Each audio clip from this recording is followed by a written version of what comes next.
Okay,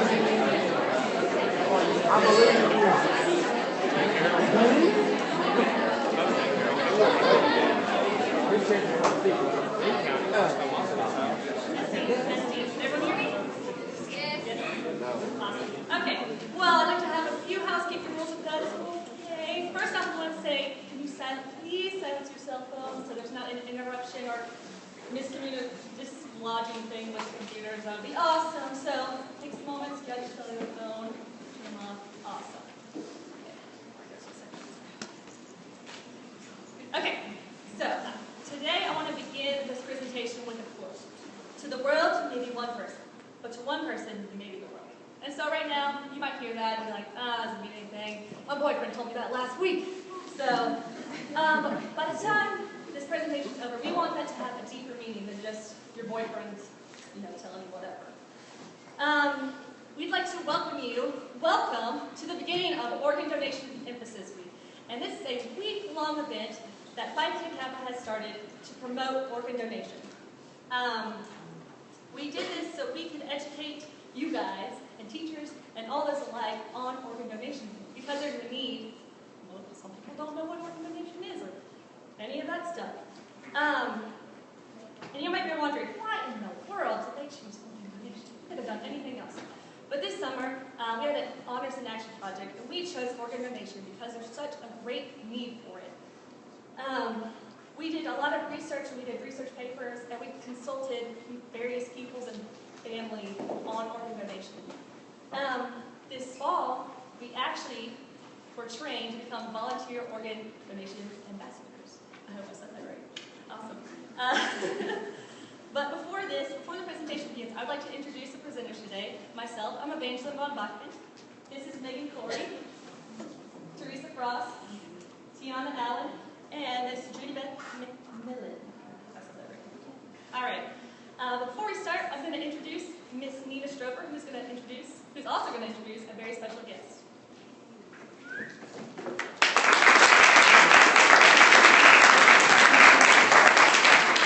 Hi everyone, thank you for having me today. We are so excited about what Phi Beta Kappa is doing here at ICC.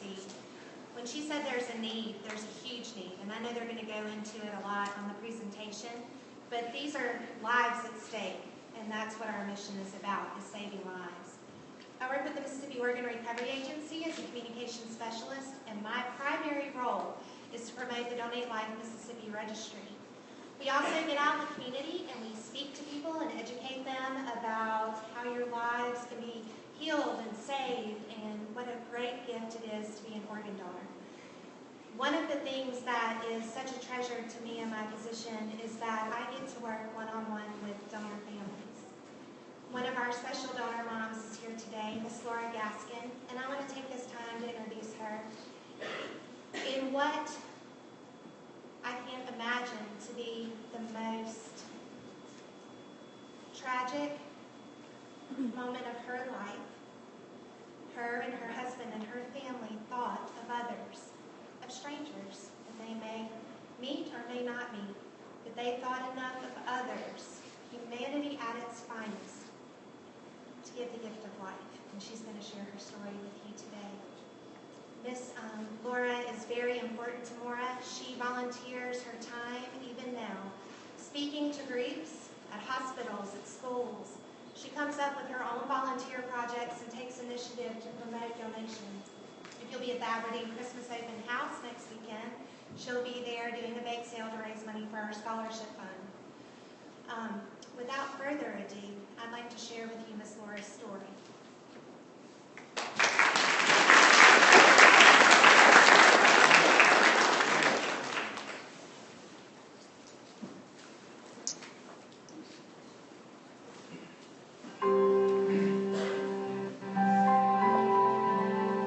He lived life to the fullest every minute of every day. I said, is something wrong? And they said, yes, he's been in a bad wreck. I said, is he okay? And they shook their head no. We were excited because we wanted to fulfill Matthew's wish to help others, because he was all about helping other people. We we had a serious sit-down family discussion, and that's what came out of it. Matthew said, he said, look, take everything I've got. I'm not going to need them where I'm going.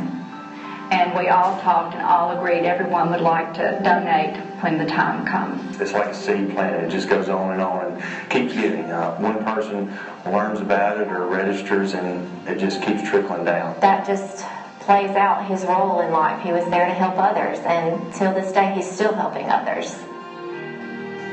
Please, please talk to your family before you're faced with a tragic situation where you have to make a split-second decision. Thanks again for honoring the wishes of your family member or making a donation decision at a very difficult time. You and your family members will remain in my thoughts and prayers with appreciation for your generosity and kindness. P.S. Wish everyone would be a donor. The world needs more people like you. The reason Steve and I work so hard for organ and tissue donation through Mora is because of the comfort that we have gotten knowing that Matthew's wish of helping others is still out there. And if we can save one parent from losing a child, we've done our duty. Be someone's Mississippi Miracle. Register to be an organ and tissue donor at msora.org.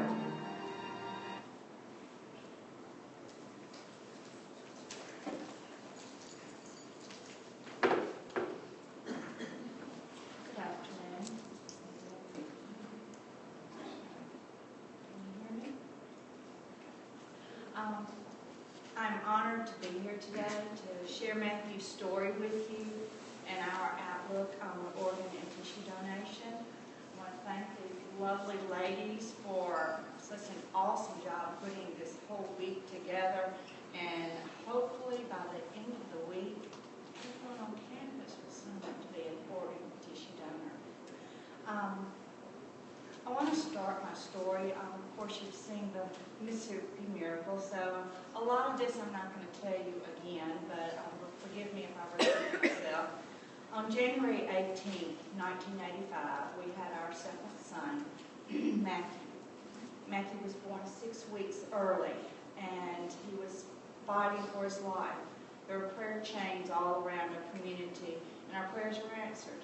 And we got to bring our beautiful son home and had the honor of watching him grow up into an amazing young man. We got to watch him for 23 years and 1 week. And then on January the 25th, 2008, Matthew was involved in a car wreck in Starkville, Mississippi on October Road. He was in a Jeep accident. There were 3 others in the car with him. One was the driver who left the scene of the accident. And there were 2 other women, 2 young ladies. One passed away with Matthew, and one was left to fight for her life for weeks in the hospital. Thank the Lord she survived. She is now a nurse, speaking out for organ and tissue donation and trying to help others who have been in a situation like hers where she could not speak because of her trach, and she's taking what she has been through to help other people, and that's a blessing we take out of our tragedy. Matthew was a student at MSU at the time. He was like a lot of y'all, not too much older than you, and searching for what he wanted to do with his life, the career path he wanted to take.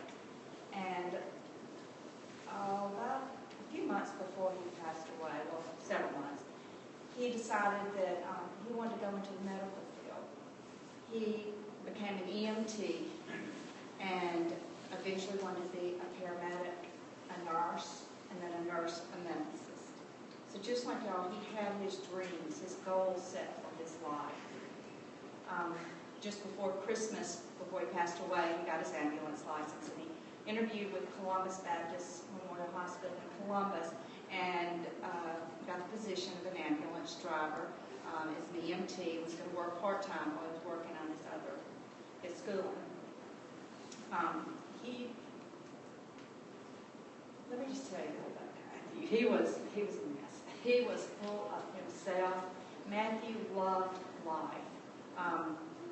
He was known for his beautiful smile, his constant source of laughter for his friends, and his passion for living life to the fullest. I mean, if there was something to try or do out there, Matthew was going to do it. He loved helping others. That was one of his passions and what led him to want to be in the medical field. Whether it was helping a friend in need, just giving a listening ear or shoulder to cry on, or saying just the right joke at the right time, Matthew was there. After Matthew passed away, a lot of his friends came to us and shared how he had helped them in situations, and we were so proud of knowing these facts about Matthew. He loved snowboarding, playing the guitar, working out, coffee. He loved being a pilot. He got his license when he was 16, and he loved to fly. He just had so much love for life and adventures planned ahead that were cut short on that cold January day. But on that cold January morning, we were blessed to be able to fulfill Matthew's wish to help others. As the video said, we talked about donation as a family. We had a friend at church who needed a liver, and he was on the waiting list, and we were praying for him because his health was quickly declining, and had a couple of close calls where they thought he was going to be a match, but he wasn't. So we were really in deep prayer for him. We got home that afternoon after church, and we all talked about donation. And Matthew said, "Hey, take everything I've got. I don't need it where I'm going." And he based this on 2 Corinthians 5:1, and it says, "For we know that when this earthly tent we live in is taken down, when we die and leave our bodies, we'll have a house in heaven, a home in heaven, an eternal body made for us by God Himself and not by human hands." And I know the girls will probably answer a lot of your questions about donation and questions you may have, and I know they would love to answer because they've studied up on it and they are well educated. But when we went into the funeral home the day Matthew passed away, we knew Matthew wanted to be a donor. And that's all we knew. And we asked him, can he donate his organs? And they said, no, I'm sorry, he can't. Matthew died at the scene of the wreck. So because of the circumstances, he was not able to donate his major organs. But they said, but he might be able to donate tissue. We were like, what tissue? What is that? Well, that day began our education on tissue donation. Because like many of you, we were like, what all does that involve and what? But of course, we automatically said yes. Whatever he can give, he wanted to do it. And because of that talk we had with Matthew, we knew right away, yes, we were in shock. And yes, it was the worst day of our life. But we knew from that conversation what to do and what to ask for. So, we got our wish, and to this day, Matthew's legacy is living on. Through his donation, 2 women can have sight now. One a 20-year-old lady, and one a 72-year-old woman. Because of Matthew, lives are enhanced. He had a total of 39 tissue transplants over 17 states. He had 5 ACL repairs, 14 spinal fusions, 5 general ortho repairs, and 2 received tissue to help their fractured bones. Now, a lot of people you know may have had tissue donation. They don't even know it because you don't realize how much how many parts of a body can be used. We have a man in Aberdeen who was severely burned on his face, and he went into the hospital, and they were doing the process, and they needed to do a tissue, use a tissue donor skin to let his own skin heal. So he used a donor's tissue. Women who have breast cancer sometimes need tissue. Women who have had heart attacks cannot use the vein in their leg to do a bypass. They have to rely on the donors, the males. So there are a lot of situations, like Miss Landers, I was reading the letter about. She needed a bone fusion in her neck. Well, what they do, they take donor bone to make this, what they call glue, to help their spine. A lot of people don't even realize it. Her daughter was a nurse, and she knew these, to question this, and that's how she got in touch with us. And to hear her say how grateful she is that her quality of life has improved so much meant the world to us. In one letter, Ms. Landers told us that she wants to donate her body to science so that others can be helped. So what a donation that will be.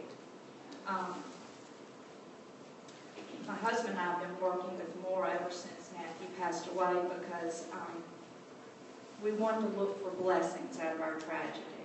We wanted to turn it into something positive like Matthew would want us to do. So we have continued his legacy by hopefully helping others, saving other lives through us speaking out about donation, hoping that each one of you will decide to give that gift of life.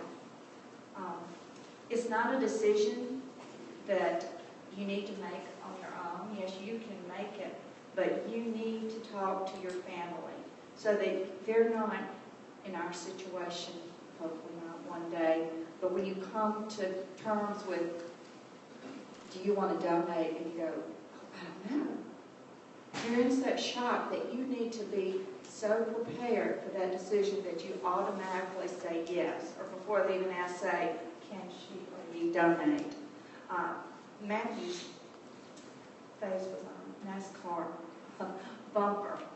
Joey Gates, number 52, is in Xfinity Series. I don't know if race car fans or not, but anyway, it would have thrilled Matthew because he used to love in the hospital to watch, keep up with the races.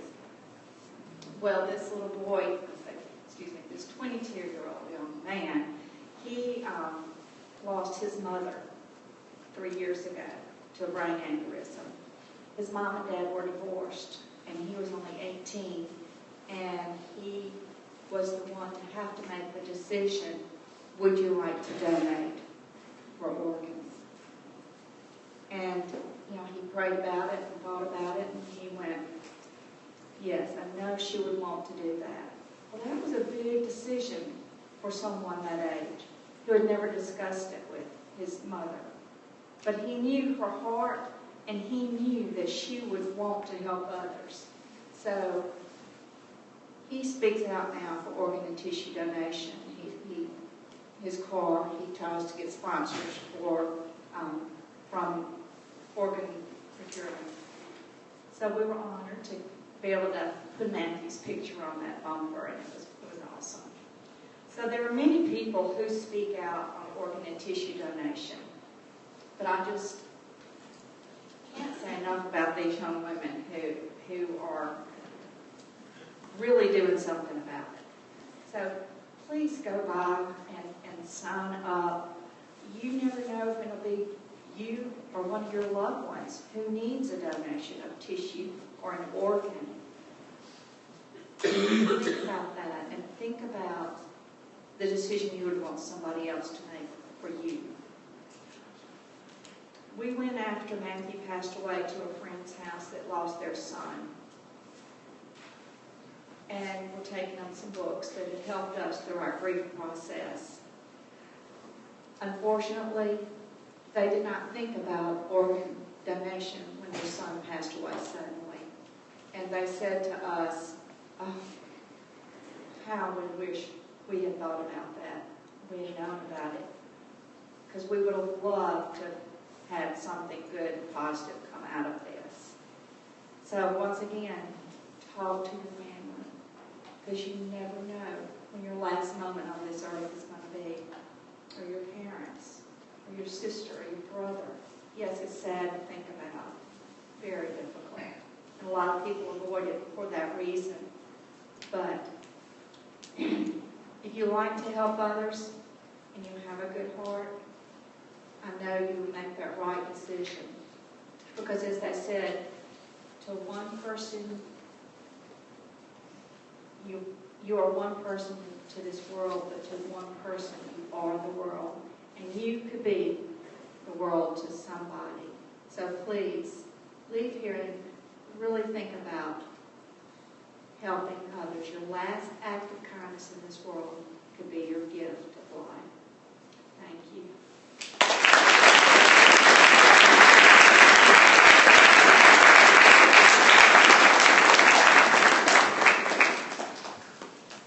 Ms. Laura, we are so pleased that you came and shared that wonderful, touching story. It must have been something to be there, and I can't describe it. I know you can't. But we are so thankful for that gift of life that you gave through Matthew. We thank you. And I want to share with you guys some facts that you may not know about organ donation. 22 people die each day because they do not receive an organ. And also, every 10 minutes, one person is added to the national waiting list. Now, to begin our presentation, I want to give a brief overview of what we'll be talking about. We're going to be talking about a history of organ donation. We'll also be talking about what can be donated. We're going to talk about common questions that you guys might have and give you some answers, some clarity. We'll also talk about how to register and more itself. Now, Megan and Teresa, will you come up here and discuss the history?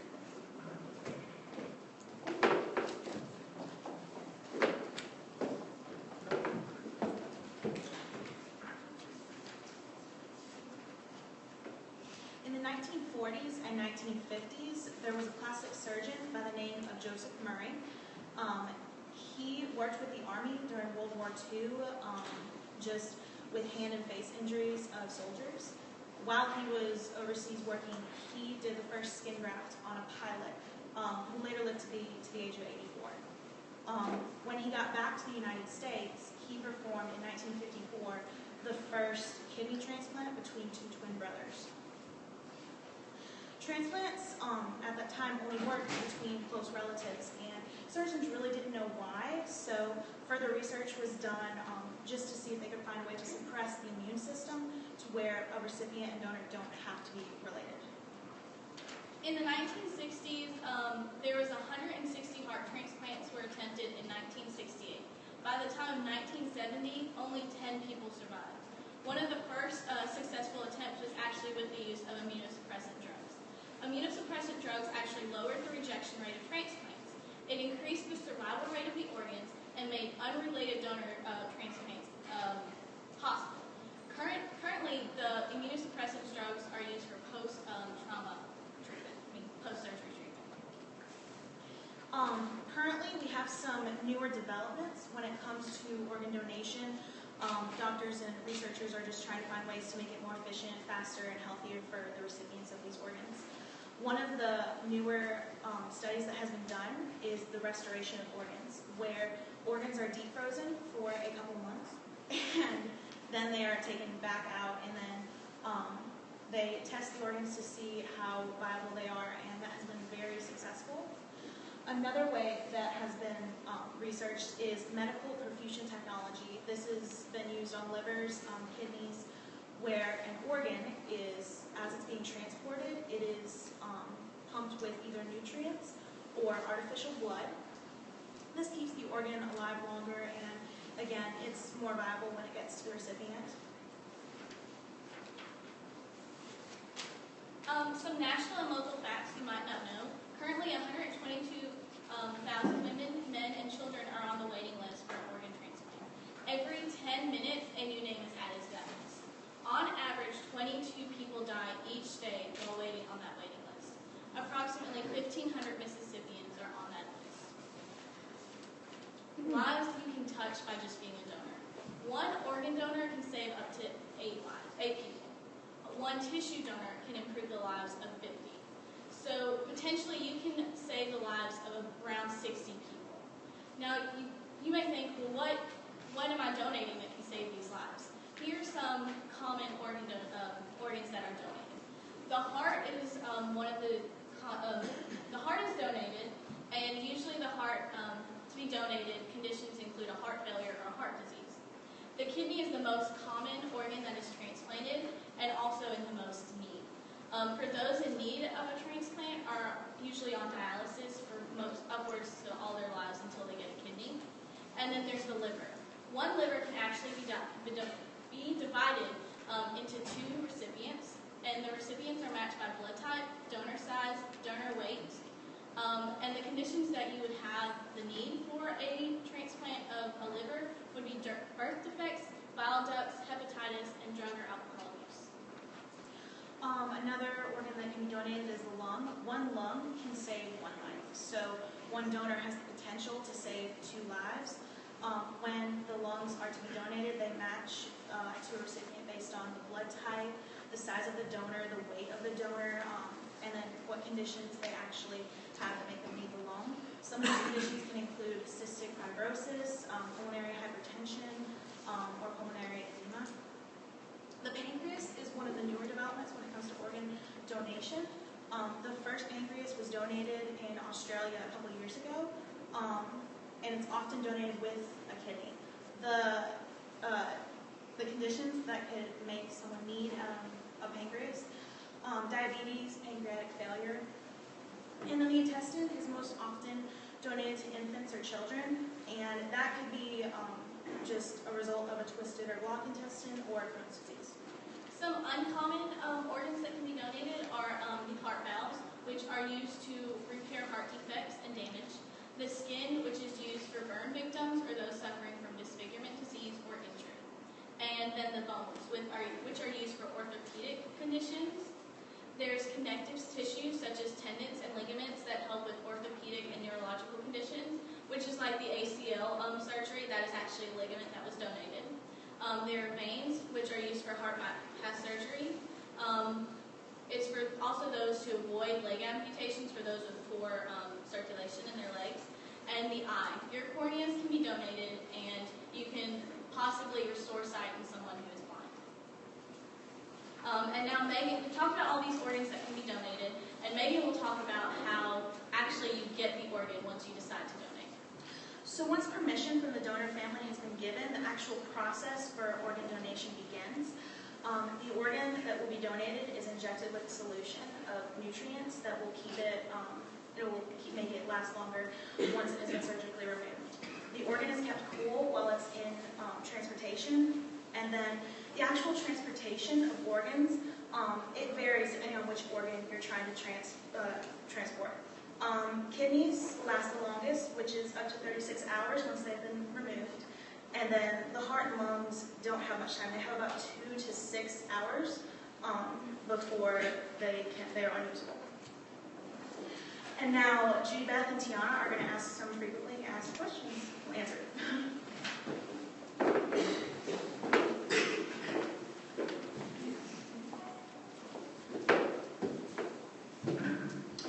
Okay, so I know a lot of you guys may have a lot of concerns about organ donation, so we're here to sort of clear up some of the frequently asked questions. The first question is, can I set limitations on the organs, eyes, and tissues that I would like to donate? Yes, you can. If you would like to set some limitations on these organ donations, all you have to do is when you fill out your registry form, specify which organs you would like to donate, and also you can do this online. Okay, and so what if I decide to become an organ donor? Who can be a registered organ, eye, and tissue donor? This is a very good question, and the truth is that almost anyone can be an organ donor. At the time of death, the doctor will check your medical suitability to decide whether or not you can become a donor. Now, there are 2 medical problems that can possibly keep you from becoming a donor, and that is cancer within the past 5 years and HIV. But we do strongly encourage anyone with these medical problems to go ahead and sign up to be a donor because you never know what kind of medical technology can be changed within the next few years. So what if I become an organ donor, but I end up changing my mind? If you do decide to change your mind about becoming becoming a donor, all you have to do is contact the registry agency and tell them you would like to change your donation. Right, and the next concern is, will doctors still try and save my life if they know I'm a registered organ donor? Now this is a very tricky question. A lot of people like to think that their lives will not be saved if the doctors do know that they're organ donors. But the truth is that you have a doctor specifically for your problem. So say if you're in a car accident and you have some very bad trauma, you're transferred to the hospital. When you get to the hospital, you're given a doctor specifically for your problem. That doctor's main point at that time is to save your life and your life only. Only after time of death is announced and you're pronounced dead will the doctor consider donation. And what if an individual registered to be a donor, but the family decides that they don't agree with it? Now, federal and state law do support donors' rights. So, if an individual has decided before the time of death that they want to be a donor, the family has to occupy this decision. So, they will be informed of this decision that has been made, and they will be supported throughout this process. And like Ms. Laura was saying earlier, to go ahead and make this process a little less stressful when a time of death does come, it is very important for you to talk to your family about the decision that you have made so that it's not a problem once the time has to come. And the next question is common. A lot of people have asked this. Does the donor's family have to pay anything for a donation? No, there is no cost for donation. Since donation is a gift of life, there is no cost. But now keep in mind that the family might have to pay a few non-medical costs like funeral arrangements or transportation, but there is no cost whatsoever for the donor's family for donation. And this is actually a common concern that I wasn't even aware of in the beginning, and it is, will being an organ, eye, or tissue donor affect my funeral arrangements? And the answer to this is because of the great medical technology that we have today, families are still going to be able to hold an open casket funeral, so funeral arrangements will not be affected by this donation process. And some individuals may have this particular concern. Will my religion allow me to be an organ, eye, or tissue donor? In the U.S. today, most religions actually look at organ donation as a charitable gift of life. So more than likely, your religion is going to support your decision to be a donor because they're looking at this as a gift of life. And who wouldn't want that? The last question is, how is the organ process or list determined? Okay, so I'm going to talk through a couple steps about how someone goes about getting an organ donation. First and foremost, a doctor must decide that someone needs a transplant. Once an individual has figured out they need a transplant, they're placed on the National Transplant Waiting List. And an organization called United Network for Organ Sharing is in charge of this list. Once a donor has become available for this organ, the organ donor and the transplant recipient are matched by their genetic makeup and their blood type. Compatibility is decided, and if the compatibility is correct, then the organ will be received by the transplant recipient. But now keep in mind that this compatibility is never based upon your age, your race, your social status, or financial status. It's only based on your strict medical criteria.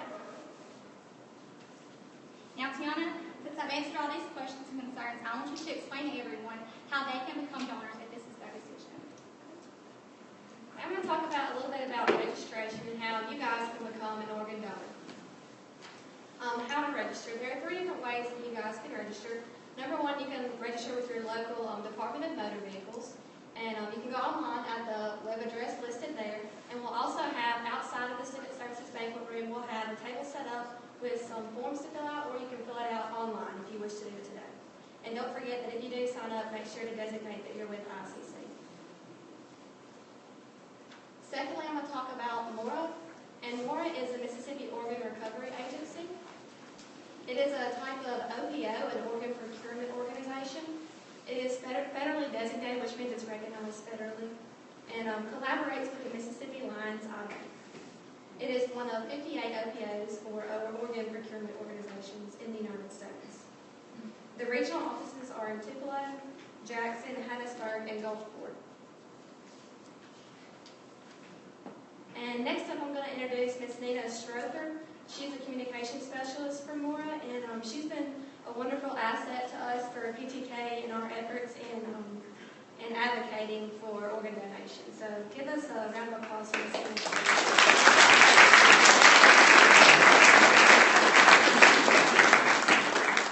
Thank you all so much. I hope you've learned a lot today about organ, eye, donation, everything that they said is true. They have spent a lot of time studying. And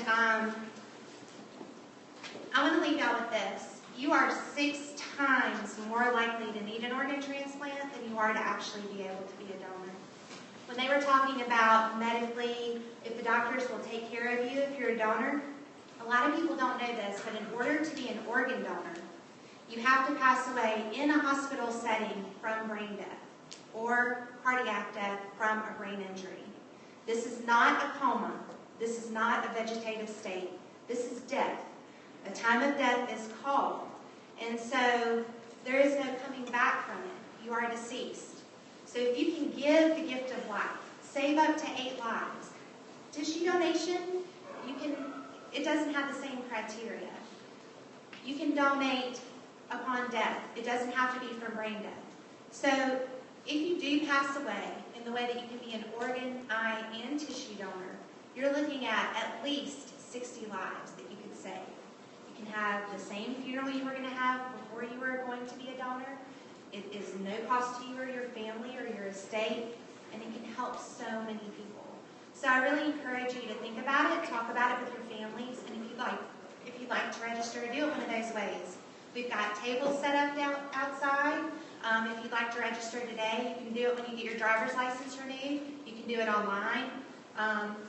Just get out there and do it. And I've got some door prizes. Y'all have your tickets?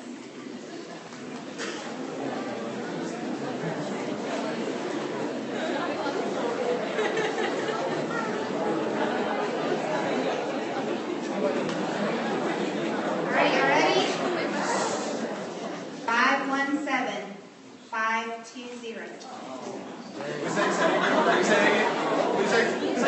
Please say it. 520. Woohoo! Wow. Bethany really got